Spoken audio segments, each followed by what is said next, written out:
Hey Christine, what are you doing? I'm working on my market analysis project for economics. Sounds really boring. What are you doing it on? Oh, not boring. Crimson Wine Group and the wine industry. Oh, that actually does sound like my kind of product.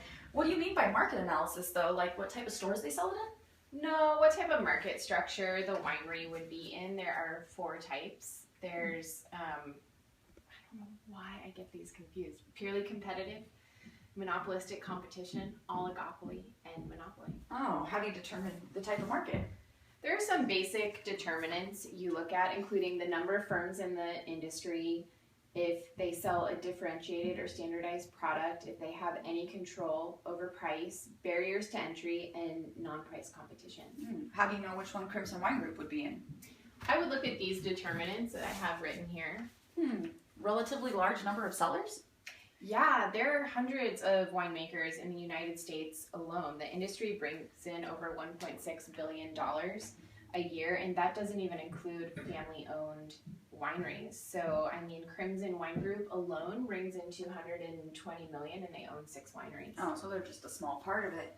Well, differentiated products, I mean, isn't wine just wine, just wine? It's all the same. I cannot believe you just said that. There are thousands of varietals of wine, and every winery has their own unique style of producing their product. Oh, that's true, like red and white, I get that.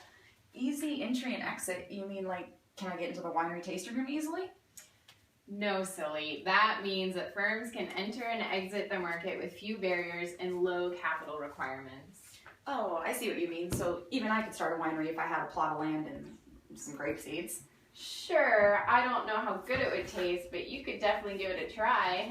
Non-price competition, what does that mean? Yeah, that means that they use things like advertising to attract customers to set themselves apart from other wineries. Oh, that makes sense. I see commercials and billboards for wineries all of the time. You know, maybe I will open a winery. Crimson Wine Group brings in $220 million a year. They must make a ton of profit. Well, actually, all monopolistic competitive firms make a normal profit in the long run. Normal profit? That means that if you look at this graph here, when their average total cost lies along their demand curve, they're able to cover all their costs. Oh, I see what you're saying. So they're not making a ton of money, but they're covering all the things that they need to. Right, enough to keep them in business. Why are you guys drinking wine? Don't you know all the cool kids are drinking beer? Ew. Babe, we're doing homework. Sorry about that. Him and his friends are on this huge craft beer kick lately. I guess it's becoming really popular. Would that have an effect on the demand for wine? Yeah, actually it would. Since beer and wine are considered substitutes, an increase in the demand for beer would cause a decrease in the demand for wine because consumer tastes have changed. That makes sense. What would that do to Crimson's profits? Well, if you look at this graph here, if the demand curve shifts down, it's going to be below its average total cost, which means they're going to be experiencing a loss. They won't be able to cover all their costs. Oh, so since their total costs are less than their demand, or more than their demand, this is all money that they're losing? Right. Oh, that's not very good. So are they going to go out of business? In the short run, no. But if the losses continue in the long run, some wineries will leave the industry. And what would that do to the demand curve? So it'll bring it back to the long run equilibrium. Okay, so they're all going to make normal profit Right. again. That makes sense.